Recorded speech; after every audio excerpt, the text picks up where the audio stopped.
All right, we're live. So you guys all ready and confident for the test that we're going to have on Thursday? No? Sort of? I'll try to make sure I ask all the easy questions then. Well, I decided to start by putting up the most important formulas from the two broad topics we've been talking about since the start of our course. We've been talking about motion and constant velocity motion and a lot of constant acceleration motion. So I put up our one-dimensional kinematics equations. And then we've also been doing a little bit of talking about vectors and how magnitudes and components of vectors are related to each other. So I picked those out as well. And I literally copy and pasted them from the equation sheet, which you should have accessible to you while you're working on your homework and while you're studying. So that is in our course web folder. Yesterday morning, I think, I put up an announcement on Blackboard saying that the practice tests from a previous semester were also copied into our course web folder. So you have that available as kind of a practice resource. But I think one of the most neglected things as far as study materials goes is the textbook itself. Our textbook has a lot of description and explanation. It has a lot of examples where you can start working out the example, see how far you get, use the solution that's already provided as a way to get yourself unstuck, and then continue trying to work out the example on your own. You want to be at the point where you can solve the kinds of things that I've been doing in lecture, the kinds of things that have been on the homework, the things that have been on your pre-lab practice. You want to be able to solve them by starting from the equation sheet, by starting from these equations that are going to be in print in front of you during the test. And I picked these equations because I think that they talk about basic ideas. Most of them, the four boxed ones especially, are talking about mathematical relationships that are kind of definitions, that acceleration is what changes velocity. So you take acceleration times time and you get the velocity change. And then remember that that's not the actual velocity, that's just the difference between one velocity and another. And then there are these two formulas that are worked out that help us figure out more complicated situations so we don't have to fumble with all the basic equations all the time. So as far as actual worked out examples today, I'd like to work mostly by request. So if anybody has a particular homework question that you'd like me to explain, or something from the practice test that maybe you looked at last night, I'd be happy to work on that to begin with. What do you want to see me do? Is the problem like 17 going to be on the exam? I don't know them by number. Oh, it's the relative velocity with the boat, kind of what you're going to do on Thursday? Yes, but probably not the last part of 17. Okay. The last part of 17 involved relative velocity with a diagonal heading, that's the relative velocity, and a diagonal actual velocity. And I don't plan on doing that. So I do plan on having a question about either pointing your nose directly across a river or trying to make your journey go directly across the river. So with relative velocity, definitely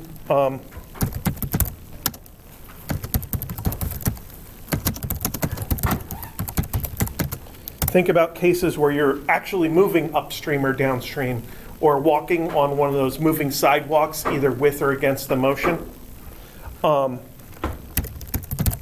Heading across a stream, that is, your nose points across the stream, or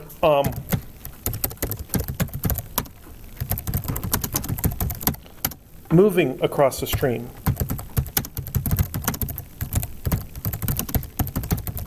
And in order to move directly across a stream, you have to point your nose, you have to point your heading upstream so the stream can cancel out the X component and you end up actually going directly across the stream. So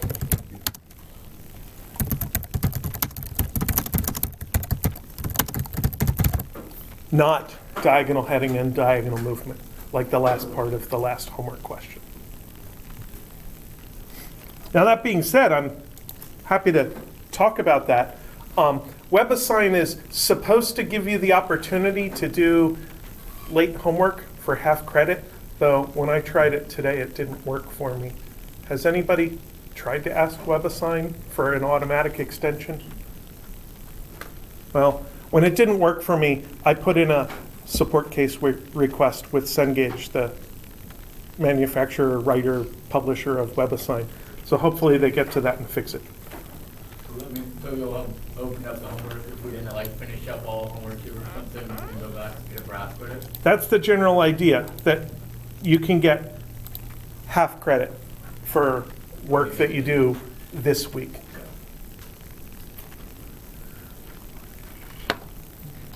All right, did you have something in mind? That problem with the rule. I didn't understand. Okay, so that problem with the mule is about vector addition.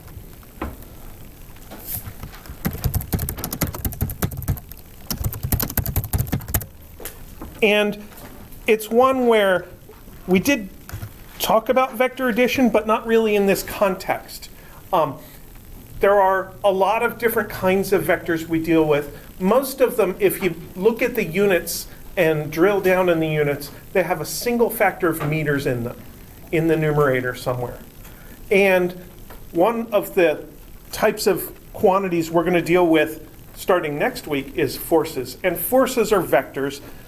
And forces act like vectors. They add as vectors. So let's say we have an object here. And I'm going to put some random forces on here. Let's call this F1. And this is measured 45 degrees. And we'll make this 50 newtons. Capital N is the unit of forces. And then over here, we'll make an F2. F2 is, let's make this 80 newtons at an angle of 60 degrees. So the total force would be called F net is F1 plus F2. And that's a vector statement that if you apply two different forces, that the vector sum of those two forces is what's going to act upon your object. And the tricky part here is those forces are not in line with each other. They're not pulling in the same direction. So in order to add them, we have to either draw a big triangle and add those vectors graphically, or we have to split the vectors into components. And that's our usual technique, is components. So F net x is F1x plus F2x. Now we have to figure out how much of F1 points left or right versus how much it points up and down. And we're given an angle to the x-axis. So that tells me that the x component of this vector is adjacent to that angle. When you see a triangle with an angle in it, the side, the leg of the triangle that is touching the angle is the one that's adjacent. So that's the x-axis. And it's leftish. It's measured from the minus x-axis. So When I go to calculate F1x, I'm going to put in the magnitude, 50 newtons, times the cosine of the angle, cosine of 45 degrees, and I'm going to make it negative because it's leftish. And then when I go to calculate F2x, I have to go through the same thought process for F2. How much is it pointing to the right? It is 60 degrees away from the x-axis, so that means to calculate how much it's pointing that way, I have to take its magnitude, 80 newtons, times the cosine of 60 degrees.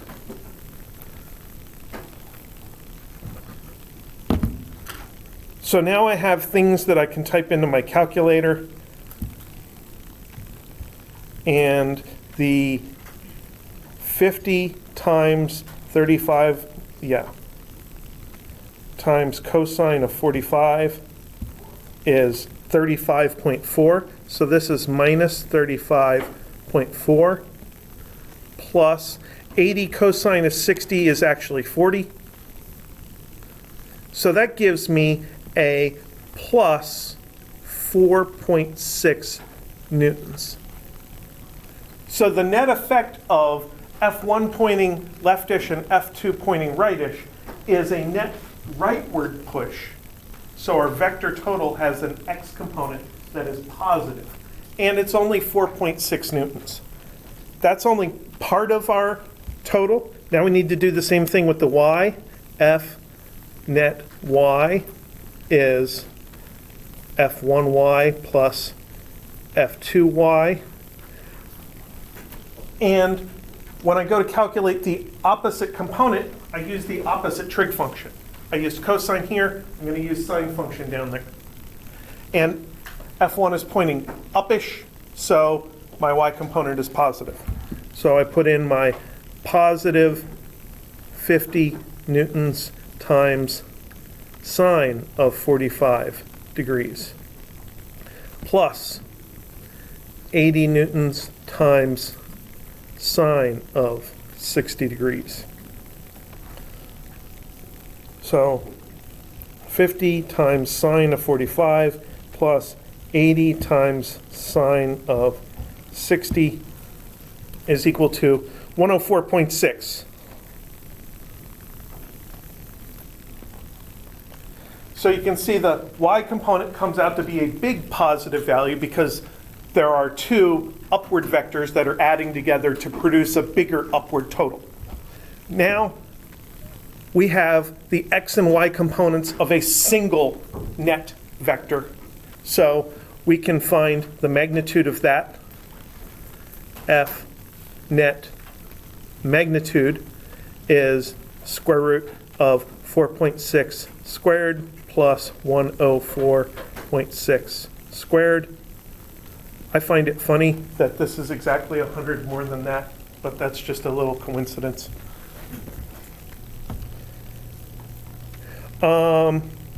Square root of 4.6 squared plus 104.6 squared, close parentheses. Check my typing. 104.7.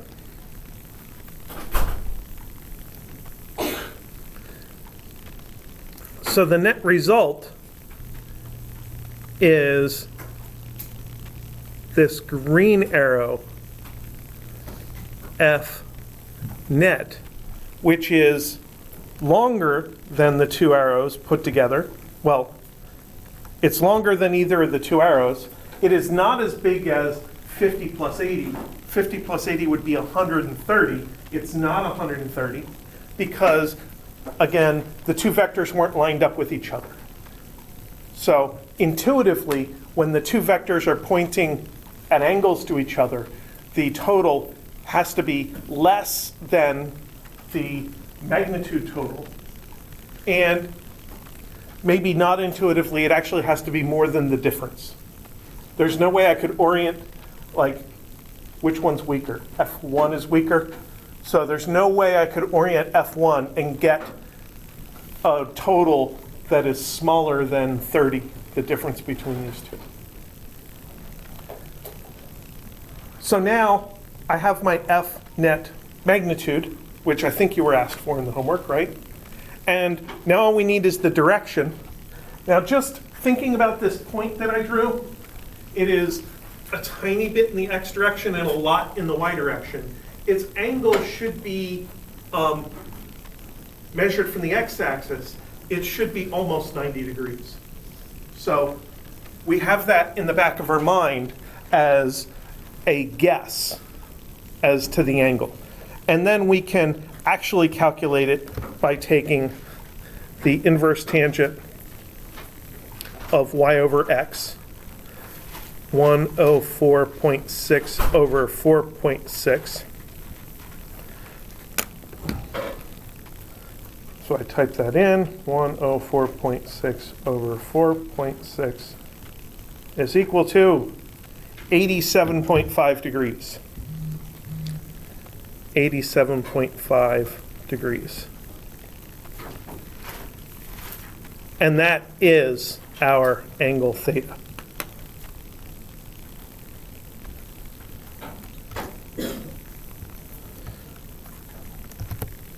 So that's part one of the question. Take these two vectors that are described as magnitude and direction and add them together as vectors. And that should be the result for the two vectors that I chose. Depending on the magnitudes and directions, you'll get different results.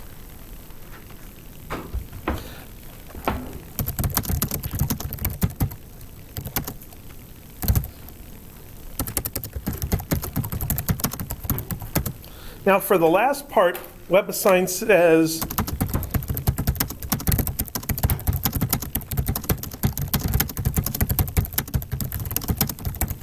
suppose a third force is added to make the net force equal to 0.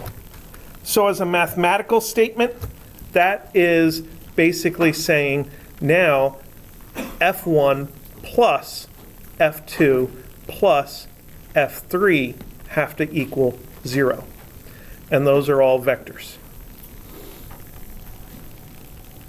So I'm translating their statement into mathematics. Now, they ask for information about F3. So I want to solve for F3. And with vectors, I'm allowed to do regular addition and subtraction, and I'm allowed to multiply by numbers if I have to.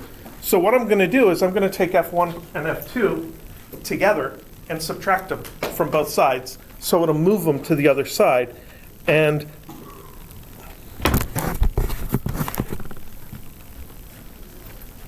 did anybody notice that? How long were you going to let me go?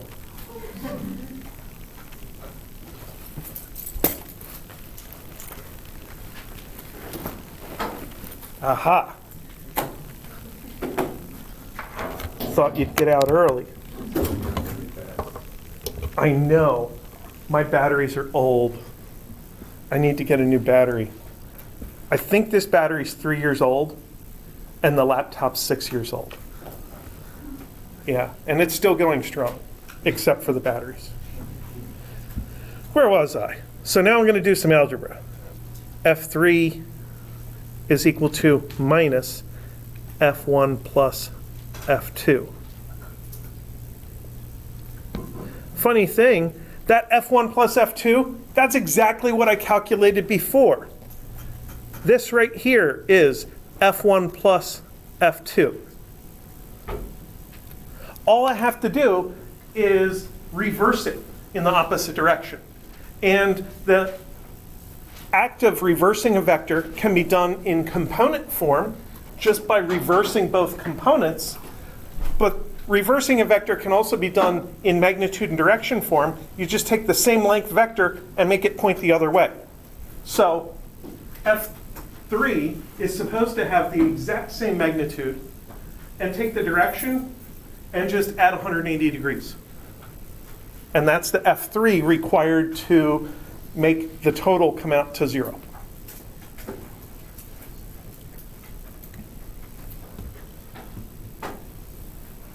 So this had a whole bunch of vectors and having to convert to component form and having to convert back to magnitude and direction form.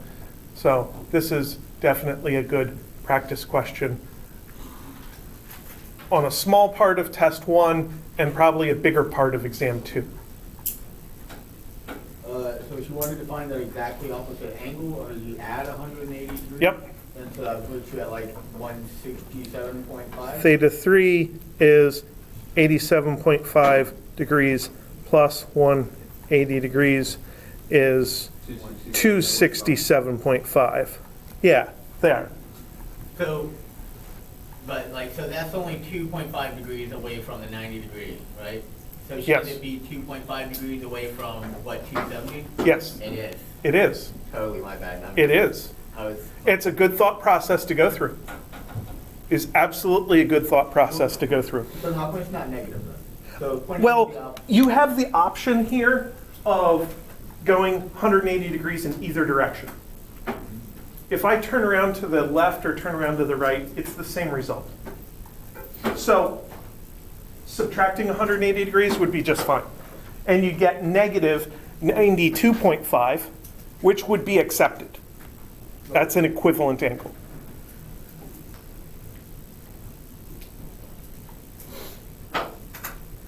Any other questions on this?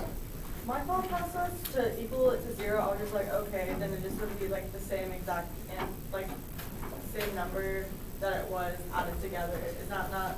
Same number, but opposite, to make it equal 0. So, Because if you had a whole bunch of money in your pocket, how would you get back to 0? You'd spend it. And that'd be a negative transaction. So the F3 has to be the negative of what you've already done. okay. Yeah. The only other quirk I can think of that would be important for you for vectors is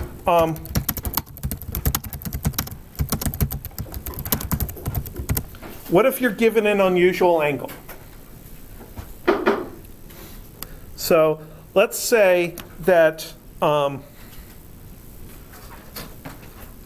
V4 is equal to 20 meters per second at 20 degrees east of south. And when you're doing two-dimensional work, you can make the y-axis up and down, or you can make the y-axis north and south, and it doesn't really matter. So south is going to be our minus y-axis. So I'm going to draw where this vector is. And I'm going to start at south and go 20 degrees from there. And I'll find my vector pointing, wait, I said east of south? Yeah, it should be put into right.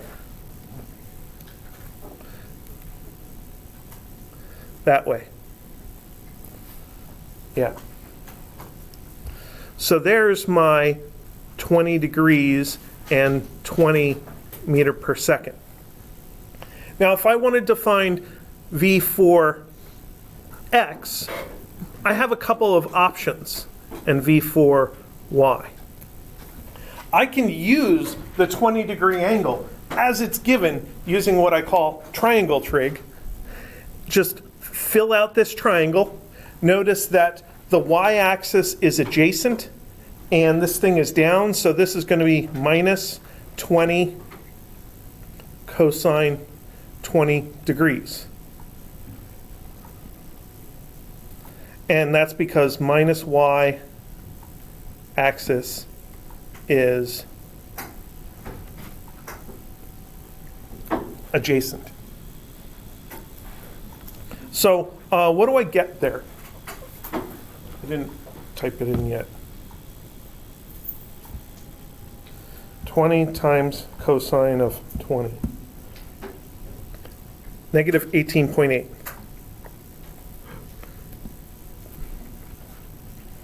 Now that's not the regular angle. It is an angle in a figure.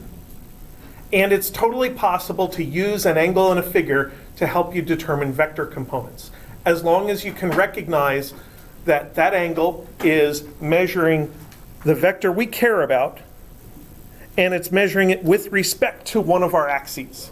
And it's measuring that our vector is 20 degrees from the y-axis, not just the y-axis, but the minus side of the y-axis. Another option is to find the regular angle. Maybe use this angle instead. This is minus 70 degrees. Because usually we would want to measure angles up from the x-axis, and this vector is down from the x-axis. So we can account for that just by making it negative, and we make it 70 to fill out the quadrant, to fill out the 90 degrees. And what we should find is that if I do, 20 sine of minus 70 degrees, I get the exact same answer.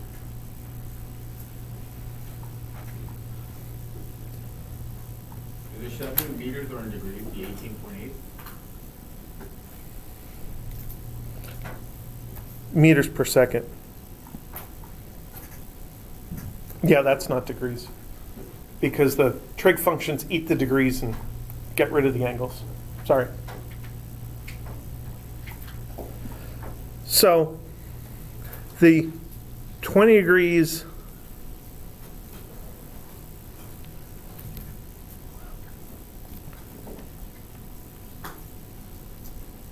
is an angle in a triangle,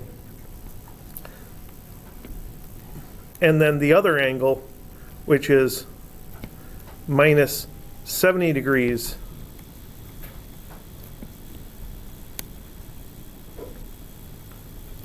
is the standard theta. And if you're using the standard angle theta, then you get to use those formulas that I clipped out at the top of the notes, that the x component is calculated by taking the magnitude cosine theta, and the y is magnitude sine theta. So I am here calculating the y component.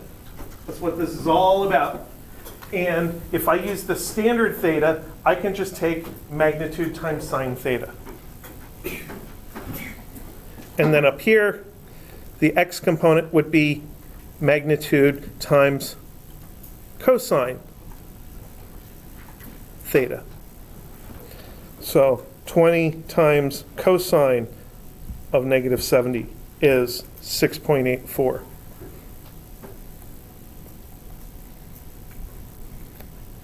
And if I wanted to, I could calculate that by the other method. I could take plus 20 sine 20 degrees. It'd be plus because it's rightish in the plus x direction, and it'd be the sine 20 degree angle I was given directly in my trig functions, or do I want to adjust that angle, find the standard theta for my vector, and then use the cosine for x and sine for y. That's a choice. You can do some analysis one way and some analysis the other way. You're not bound to one method or the other. All right. Any other vector questions? So what else did we do? We did a whole bunch of kinematics. Should we do some kind of a review example about kinematics? Like what? There was the one about the ball that was thrown on the roof at a downward angle, like 26 degrees. So that we kind of Okay.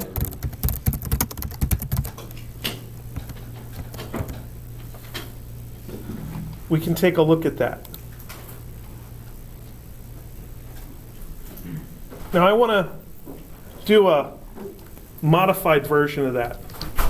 And we'll talk about both the original version and the modified version.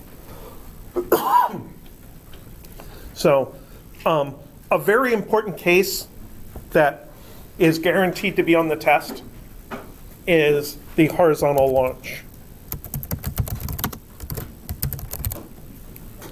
So, for that, you're talking about like sliding a cup off a table.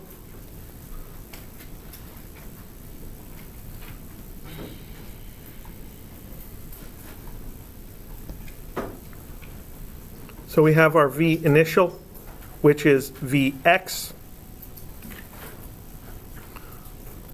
We have our delta x that goes to there. We have our h that goes to there. And the cool thing about the horizontal launch is that you get to use delta x is equal to vx delta t, which is the same for every projectile motion. But in the y direction, you get to use h is 1/2 g delta t squared. So this is no v initial y. So we did this simplification to our 1/2 at squared equation for cases of dropping an object from rest or the horizontal launch, where we just get to use h as 1/2 gt squared. So I'm going to fill in the numbers here. Let's say v initial equals 3.8 meters per second, and h is 4.5 meters.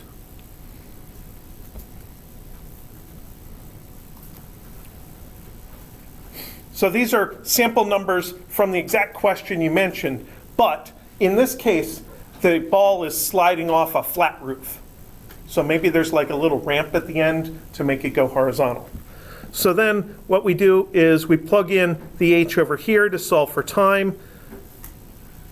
I like to solve first. 2h over g with a square root is equal to t is 2 times 4.5 over 9.8 with a square root. So that gives me my time to hit the ground. Square root 2 times 4.5 over 9.8, close parentheses, equals 0.958 seconds.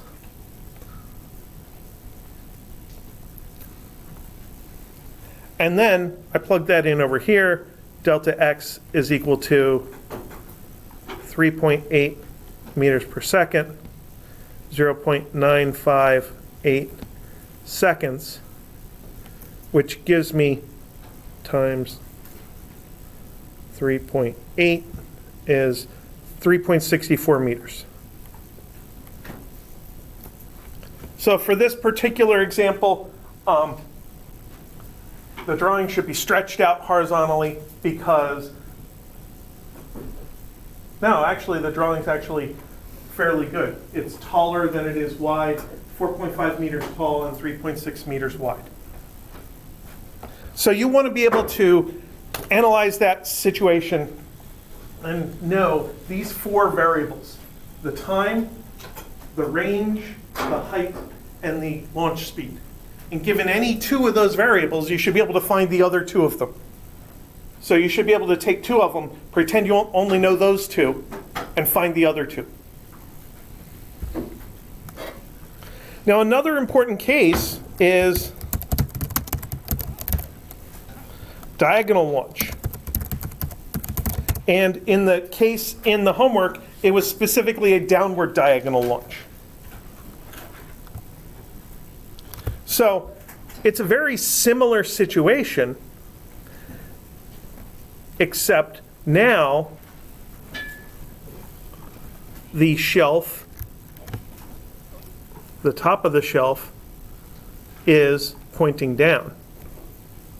So we're going to take this thing and we'll have VI is equal to 3.8 meters per second.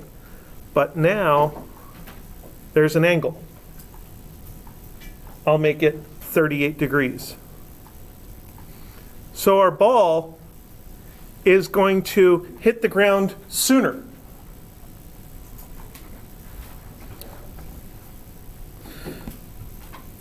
And in the y direction, we get to use delta y is VIY delta t plus 1/2 AY delta t squared. First standard kinematics equation. We get to use delta VY is equal to AY delta t. That's one of the boxed equations. And we get to use VY squared is V initial y squared plus 2 AY delta y. That's the last kinematics equation. And then, of course, in the x direction, we have delta x is Vx delta t. So with this downward initial velocity in the y direction, we have a slightly more complicated analysis to do here. Our regular delta y equation doesn't simplify to h is 1/2 gt squared. We have this extra thing in there because we're getting launched downwards from the beginning. And that makes it more difficult to solve for t. So first thing we have to do is find Vx and Viy. We're given our velocity in the form of a speed and a direction. So Vx is 3.8 times sine or cosine of 38. 38's measured from the x, so x is adjacent, so that's cosine. Cosine 38 degrees, which makes Viy 3.8 sine 38 degrees. But the 38 degrees is down, and our regular angles are measured up from the x-axis, so that makes the y component negative. That's a little quirk in there that is ever so slightly different. So these are numbers. I might as well just churn through it and calculate them. 2.99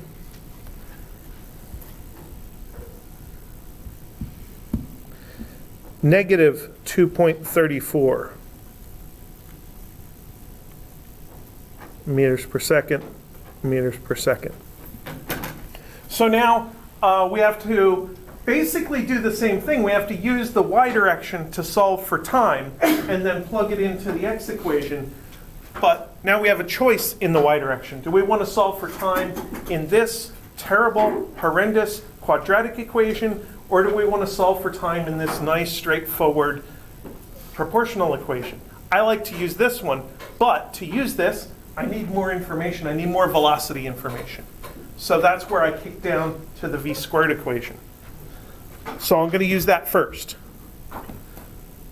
Vy squared is 2.34 squared plus 2, negative 9.8, and negative 4.5. This was still 4.5 meters.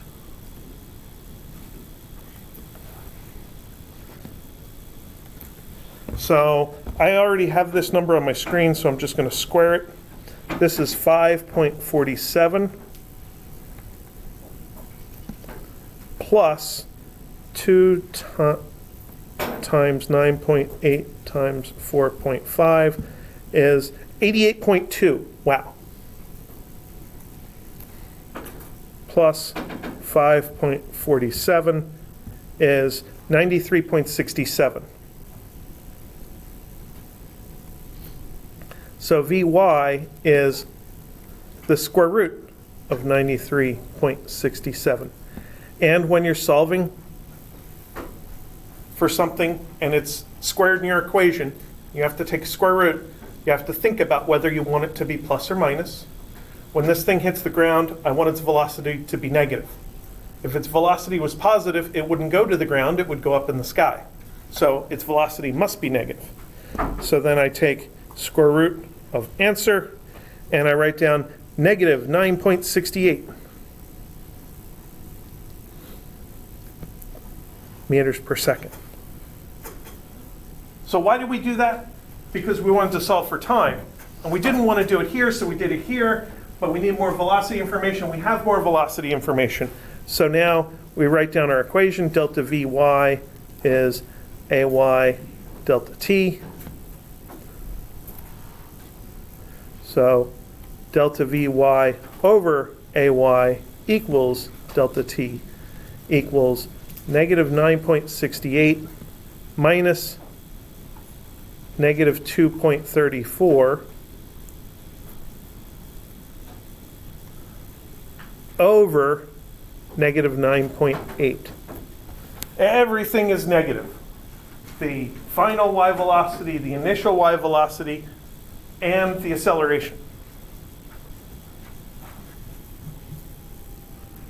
So I turn through that, parentheses, negative 9.68 minus a negative 2.34, close parentheses, divided by negative 9.8 is 0.749 seconds.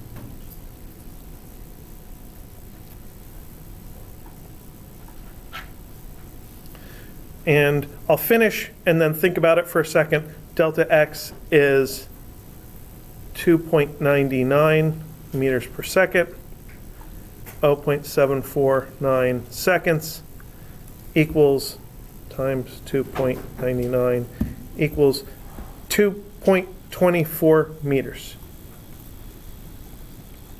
And that's the delta x? That's the delta x. And the 2.99 is the velocity initial x? So I used this to calculate that. Yeah.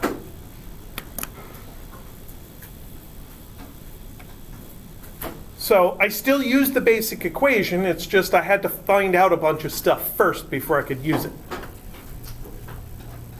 Now, how does this compare to the red one that I scrolled off the screen? So first, let's think about the distance. The distance is 2.24, and when we launched horizontally, it was 3.64. So we get less distance.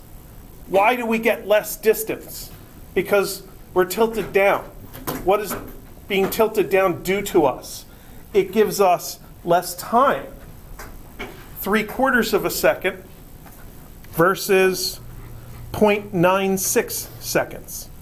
So we have less time, and we have a little bit less x velocity, because here our x velocity is only 2.99, whereas up there our x velocity was all 3.8. So both of those factors go together in order to make this particular thing have less range. And in this projectile motion analysis, I like doing it this way. Use the v-squared equation first, then use the delta v equation to find time, just because it gives me useful things along the way. Now I can think about impact velocity. How hard does this thing hit the ground? I know the y component of the velocity, and I know the x component of the velocity. So if I wanted to, I could combine them back together with the Pythagorean theorem to find the speed of impact. And then I could use inverse tangent to find the direction of impact, if I wanted to.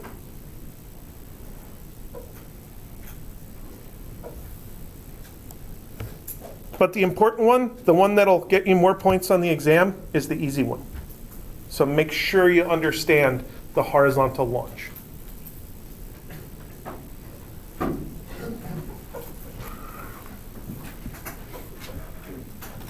Solve for minimum and maximum on y for the field goal question. Like how would you how hard do you have to hit it to make it just clear 3 meters? I think. No. I don't think I'm going to make you do that. No. No. That sounds difficult. Actually, was that part of that question? No, What there was speed one do you, about you kick a football at a certain angle. how much does it clear by?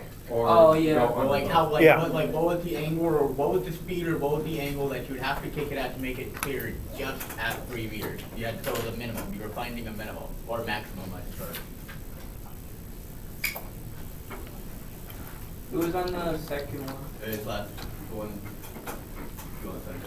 It says, by how much does it clear? Given angle, given speed. Calculate into the future, where does it end up? Does it end up above the bar or below the bar? That's what it asks. To ask what angle would you adjust to in order to hit the bar, that's a tough question. Yeah. to ask what speed would you have to kick it to just hit the bar, that's not quite as tough, but it's still tough algebra. You don't want to do that. And so that's not part of our exam? No.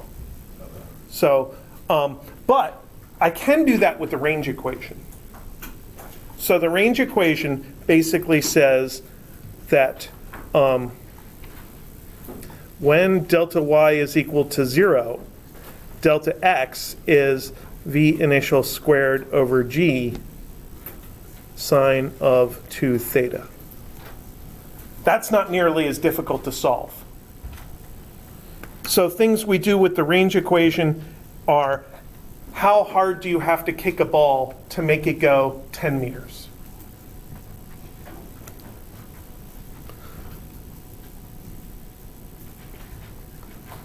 Minimum VI to get delta x equals 10 meters.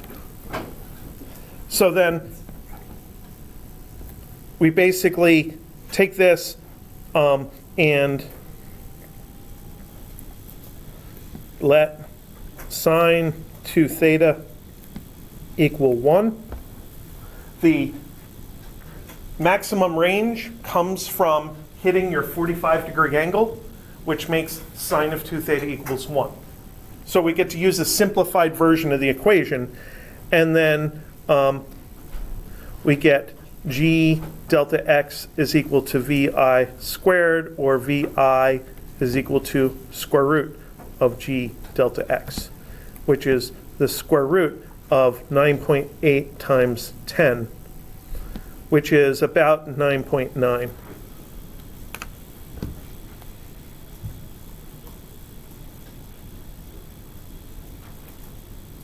Square root of 9.8 times 10. It's 9.899. So it's about 9.9. Did you walk through how, why the let sine g theta equal 1? Can you walk through that sentence that you said real quick? So the minimum VI comes from a delta x equal to 10, because that was specified. But it also comes from maximizing this. The largest angular factor will give us the least amount of launch speed. And then the sine function itself maximizes at sine theta equals 1, or sine 2 theta equals 1. So I'm just going to plug in the maximum possible value. The sine function does not get above 1. So I just plugged in the maximum value, makes my equation easier, and I can move on. I mean, I could say, well, I know that in the range equation, 45 degrees gives me the best range. Let's plug in 45 degrees. You get the same thing.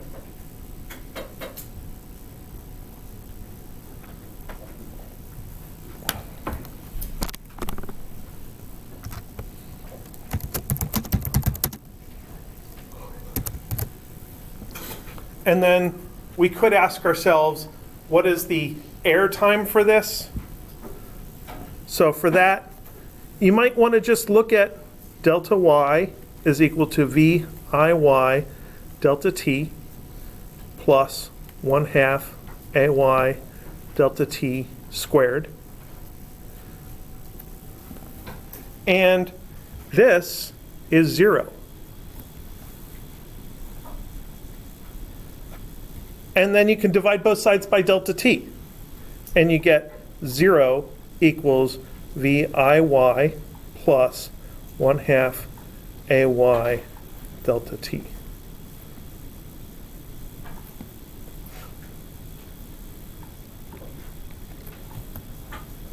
And now we can plug in, this is G, VIY minus 1/2 G delta t. Maybe VIY equals 1/2 G delta t.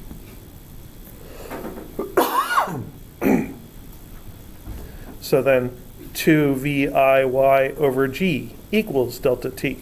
And we have an answer. So this is a case where using the displacement equation, the 1/2 AT squared equation, to solve for delta t actually wasn't that bad. I didn't have to use the quadratic formula. All I had to do was start with my declaration that delta y is equal to 0, and then proceed with regular algebra rules. Do the same thing to both sides. Do the same thing to both sides. Plug in my acceleration as minus g. Add 1/2 gt to both sides. And it's solvable with normal algebra. You could even plug the numbers in right at this level here and then solve for t. That would work fine also. So you have to find VIY first, right? You'd have to find VIY, yes. And here, you still have to find VIY. But VIY, you know how to find VIY. Yeah. You just take your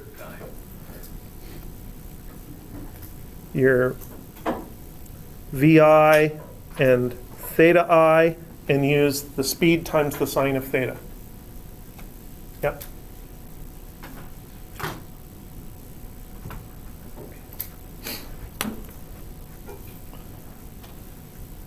So there was some projectile motion stuff, both with the range equation and especially with the horizontal launch.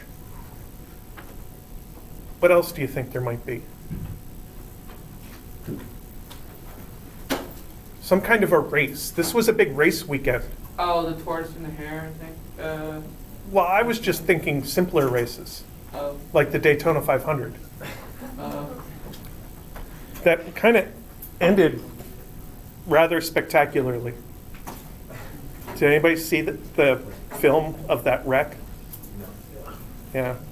As far as NASCAR goes, pretty exciting. That was pretty exciting, yeah. The car was in the air, upside down, on fire, and got hit by another car. Yeah, it was pretty nasty.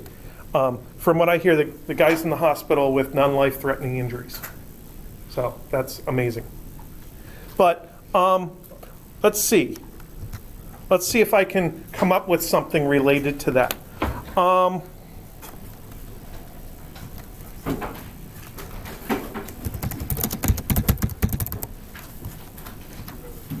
So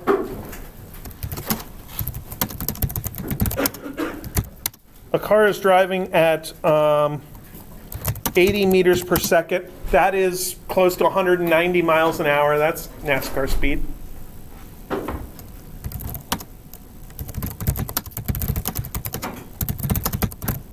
And passes another car going only 30 meters per second. So this is that's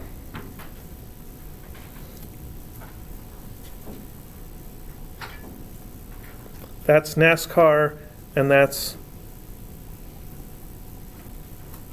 normal car.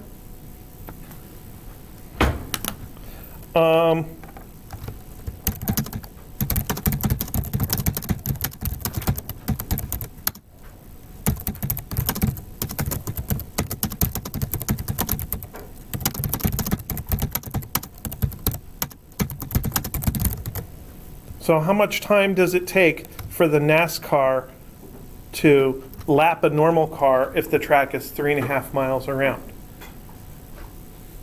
So that's something we should be able to calculate. So let me make it look more complicated, but then simplify it. Delta x1 is v1t. Delta x2 is v2t. So each car is moving at a given velocity. So if I just multiply that velocity times time, that's the distance traveled. And delta x1 minus delta x2 is v1 minus v2t. So if I just subtract those equations, I find that the difference in distances traveled by the two cars corresponds to the difference in speeds, because I can factor out the t and just put the speeds in parentheses. So only one more thing I got to do before I can actually calculate. How big's a mile? Yeah. 1 mile, 1.2 kilometers. Yeah, it's about 1.6 kilometers. It's 1609 meters. So 1 mile is, let's go with 1600 meters. So 3.5 mile is 3.5 times bigger.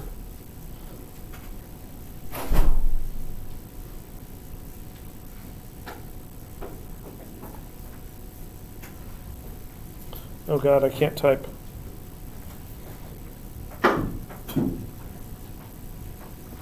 $5,600. So basically, this is 5,600 is equal to 50 T.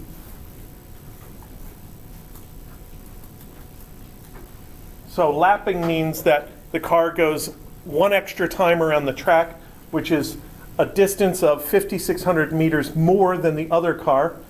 And then the difference in velocities, or the difference in speeds really, is 50 meters per second. So divide by 50 is equal to 112 seconds.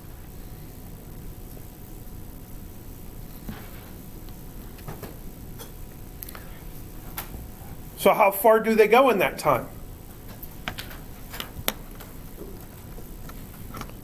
Now I can plug that into delta x1 is equal to 80 times 112 seconds is 8960 meters. And if I divide by 5,600, that is 1.6 laps.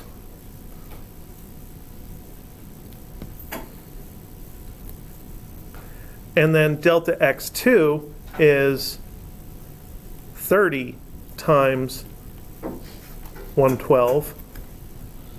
30 times 112 is 3360. Divided by 5,600 is 0.6 laps. So the NASCAR at 80 meters per second will go around one extra lap before the original car, the regular highway driving car, even gets around the track once, because it's going more than twice the speed.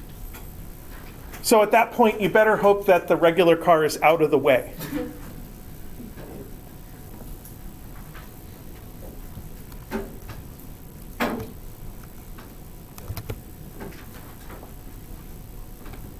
What else?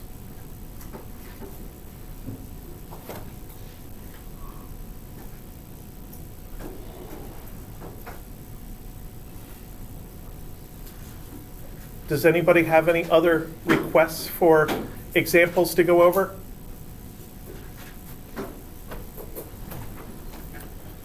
Well, then probably the best use of your time is to read the textbook, like I said, go over the examples in the textbook, go over the practice test, and make sure that you get plenty of sleep. So bring a regular non-internet calculator, not your smartphone. Bring pencils. A graphing calculator is fine, as long as it's not on Wi-Fi. Oh, The no. only one that you can bring is the Inspire. I don't care. That one has Wi-Fi. Is it on Wi-Fi? Then don't bring it. That one will I have an old Inspire that's not on Wi-Fi. this.